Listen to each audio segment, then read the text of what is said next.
Now it's time for our first Q&A session. And to my help, answering all your great questions, we got our expert from customer support, Jörgen Westerlund. Welcome, Jörgen. Thank you. And also, I know we already got lots of questions coming in. So if you want to have your question in this section or the possibility to get it answered, just pop it in there. But I know we got lots and lots of questions. So I think that we will just kick this off. But I will start to ask you a few questions just to sort things out. So what is reflux, Jörgen? Well, reflux is basically what describes what happens when stomach acid comes back up in your esophagus. So we all have stomach acid and we do need it, but it should be contained in the stomach. When it's coming back up in the esophagus, it could cause several symptoms, and it's not uncommon that people that are contacting us does not have just one symptom, but several. Why do you get reflux? Well, those that have a lower esophageal sphincter that closes properly, they manage to keep the stomach acid contained in the stomach. But when your inner muscles in the swallowing chain are weakened, it's actually easier for the stomach acid to reflux back up in the esophagus. So that's the reason why you can have had a trauma to the diaphragm that has seriously injured it, and the reflux might be a result of that. But the most common reason is weakened muscles. So is it a weak musculature in the diaphragm causing the stomach to go up in the chest cavity, or what? Yeah, you can have a weak muscle in the diaphragm is actually one big muscle, quite thin though, but it separates the stomach from the lungs and the heart. And we all have a hole in the diaphragm where the esophagus comes down and attaches to the stomach. And this area is where the lower esophageal sphincter sits. So if the diaphragm ain't strong enough to keep the stomach in position, the top part of the stomach can slide through, and that will cause acid reflux. Okay, so if the diaphragm positioned underneath here approximately, and if the passage where the esophagus goes down to the stomach, if that slides up, then that's because of the weakened diaphragm. So that's causing the reflux coming up, if I understand you correctly.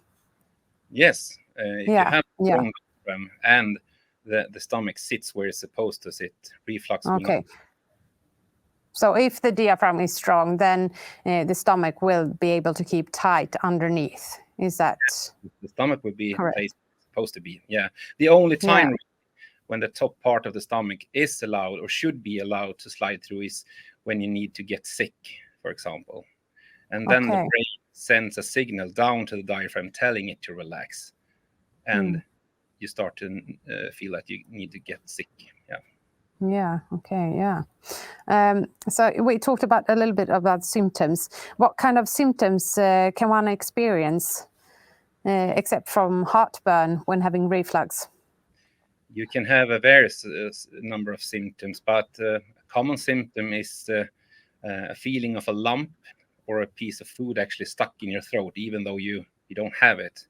You might also have an excessive amount of phlegm, that a need to clear your throat. You can have a persistent dry cough. So you can have really quite a number of symptoms, and not everybody are bothered by them. So that's also why not everybody feel the need to treat them, actually. So so it's when they get worse and you get more symptoms, then it starts to. Is it then they contact you? When they got many symptoms, or?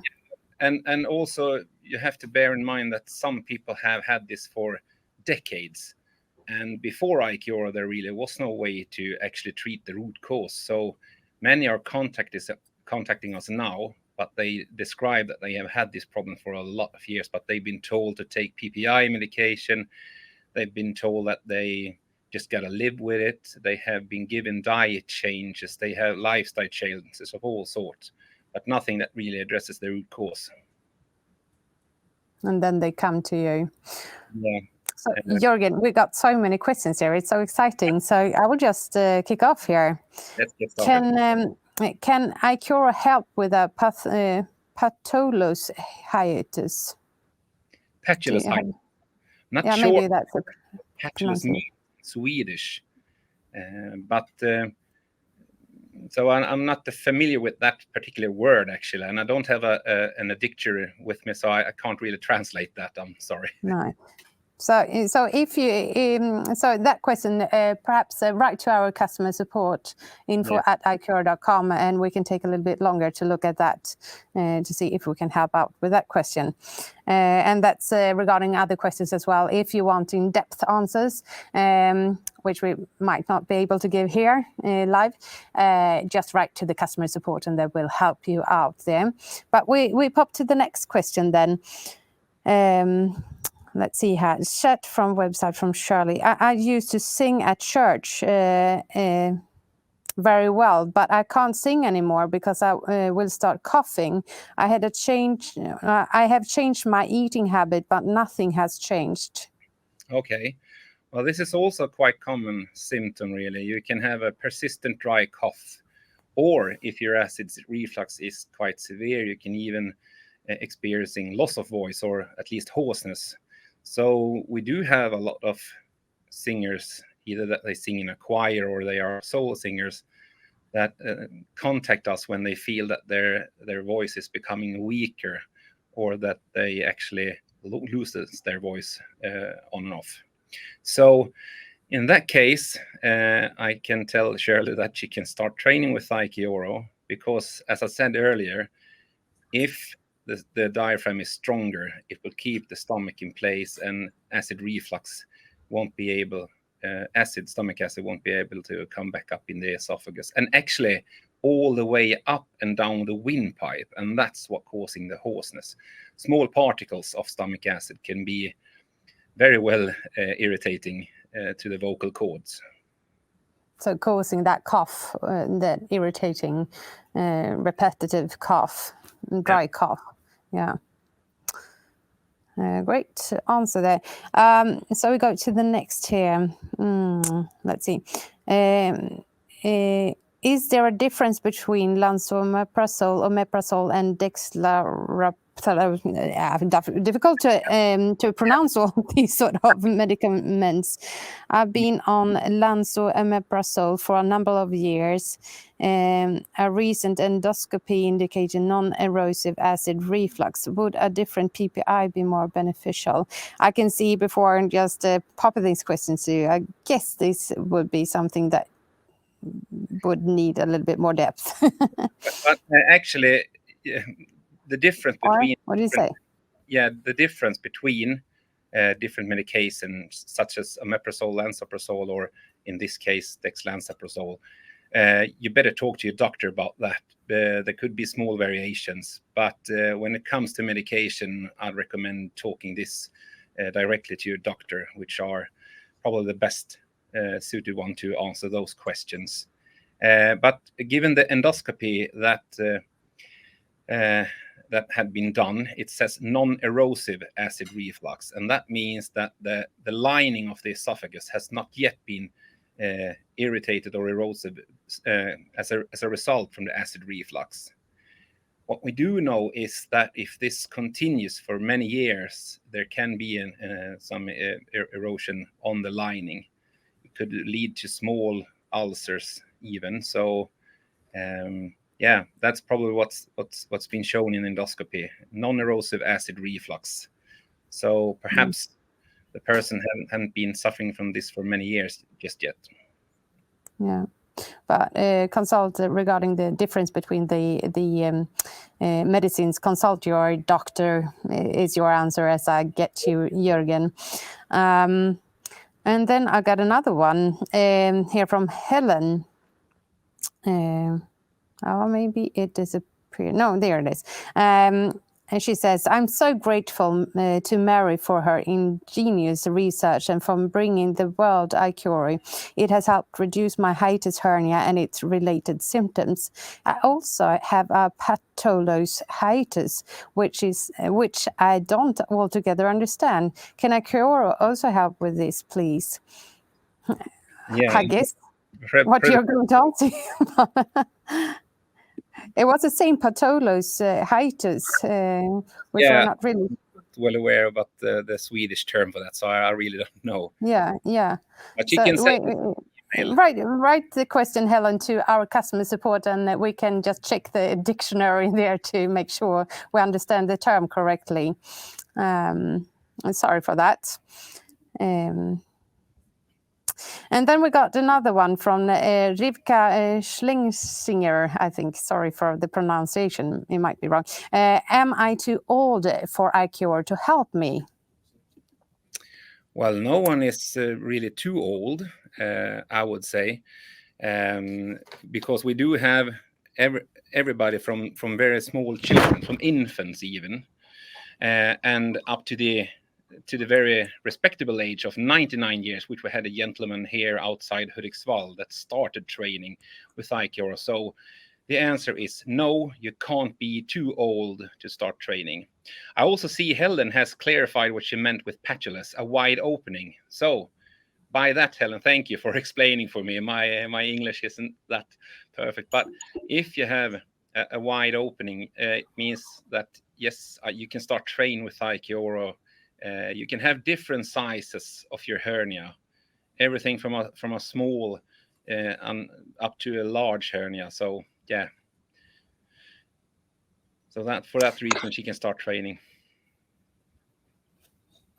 And I also got one. Now let's see. I want to buy IQoro today. How should I go about it? Okay. If you live outside Sweden, you just go on to our website, IQoro.com, and you choose the size. And if you're over 10 years old, you should use an adult size IQoro. So you should also choose color, and then you simply put it in the basket and finalize your purchase. If you live in Sweden, and if you live in Hudiksvall, you're most welcome to visit us today because we are open for visitors. Otherwise, you can always, and you can also call us if you're not too comfortable placing orders online. So then you can contact us and we'll help you by that. Great. Yeah. And maybe we should also mention, talking about IQoro today, we have a discount code today. Since it's International Reflux Day, and only today. So you can have a discount of 20% on your IQoro using the code REFLUX 2023.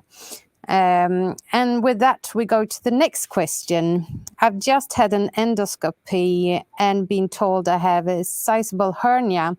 Is it too late to use IQoro? I have taken PPIs for years and in such pain I'm being referred for surgery. Can this be avoided? Maybe we should, can you explain what is PPIs? The first, PPIs it's short for proton pump inhibitors, and it's antacids. It's medication that reduces the production of stomach acid. Thank you. So this is a sizable hernia. So is it too late to use IQoro? No, not at all. It's just start training, but one has to know that this is not a quick fix. It's no magical cure that you will see results overnight. It takes time, and that's also why we offer free personal support to anyone using IQoro. But I would say it's very suitable to start training to reduce the size of the hernia. Good. So do you think a surgery could be avoided? Is our next question there. Well, I can say this much. We do have those that have been doing an endoscopy showing quite a large hernia, and they have been on the waiting list to do a surgery, and some of them have actually trained with IQoro, and a year after they have been to another endoscopy, and it has been shown that the hernia has reduced in size. So that's a good thing. But it's also very important to know that even if you're doing an endoscopy, having your camera down can't actually always see that you have a hernia, because it's very hard to detect if it's a sliding type, which also is the most common type. So in that case, it could be tricky to find out even having a camera down. But I would say it's a very good idea to start training with IQoro. And if training starts, we'll be there to support. Yeah, so one can start, and then she could like discuss with the doctor and see if it has helped enough to see if perhaps the surgery could be postponed. Yeah. So then we go to oh, it's jumping a little bit here. I have reflux and gastritis, which is caused by a hiatal hernia. I get severe burning in the upper abdomen, lower chest. I have lost 2.5 stone and I sit at 9 stone now. I only really eat bread and rice, nuts, chicken and vegetables. What else can I do? Well, it seems like Bradley here really have some serious troubles with the reflux and the gastritis. Well, as we mentioned earlier, there are those undergoing a surgery, but we also are contacted by those having done this surgery to repair the hernia, and after a year or several years, the symptoms comes back, and then that's when they reach out to us. So I would say that, Bradley, sorry to hear about your condition. Really, I can understand the pain you're going through. But if you haven't considering starting to train the inner muscles, and among them the diaphragm, you probably should. And also, don't know where you're living, but if you have a doctor or a consultant that knows about IQoro, I would just pop the question to see what answer you might get from your doctor. If he or she is aware about IQoro, they might well recommend it as a suitable treatment instead of undergoing a surgery. Yeah.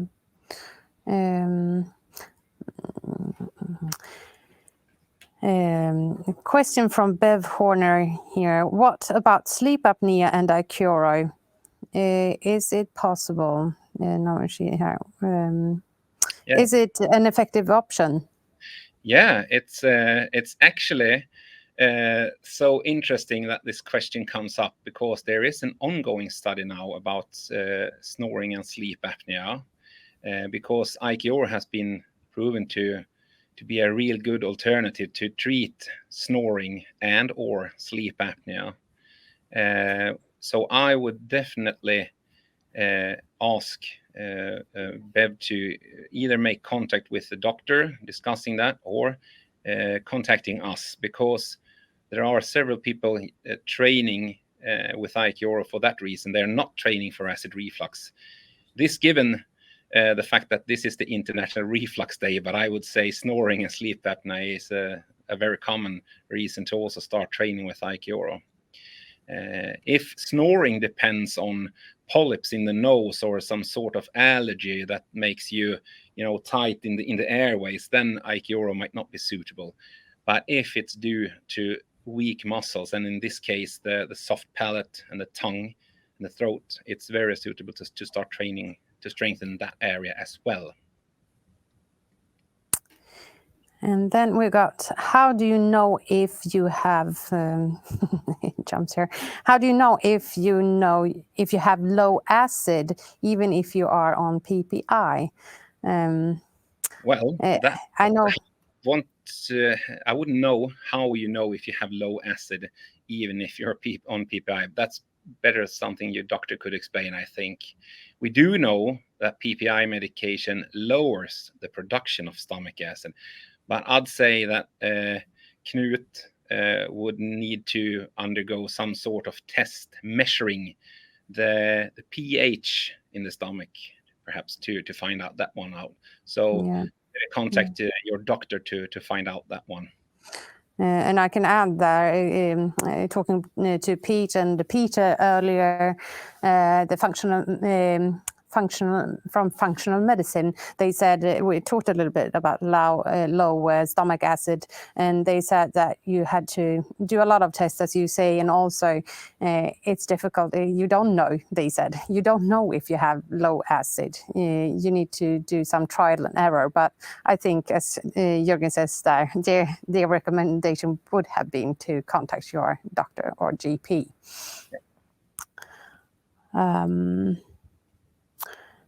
Is IQoro suitable for elevating apparent LPR symptoms?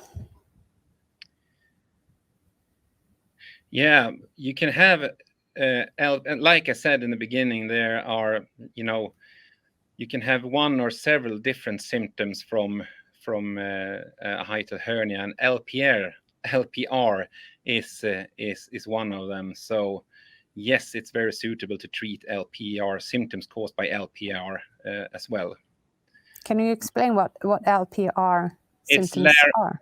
Laryngopharyngeal reflux. So it's another variant of reflux, really. You can have, so if you can have different kinds of reflux, and in this case, LPR stands for laryngopharyngeal reflux. It's a real it explains more where the reflux is feeling or affecting, really. Yeah. In the laryngopharyngeal area. I was struggling with the pronunciation. I'm sorry about that. But sometimes you get stuck. But we move forward here. I have tried HRT on 2 separate occasions, but because of estrogen relaxes esophageal muscle, it starts a huge flare-up and so much pain it becomes unbearable, and I have to stop HRT. Do you have any suggestions, advice for this? Don't really know. Are you familiar with the HRT? No, I'm not aware about that. So maybe, Cheryl, could you describe what HRT is? I'm not sure about the shortening there, and we might come back to your question. So we go forward to Bodil Smith here, if I can find her again. No, I think it just disappeared. Yeah, there it is.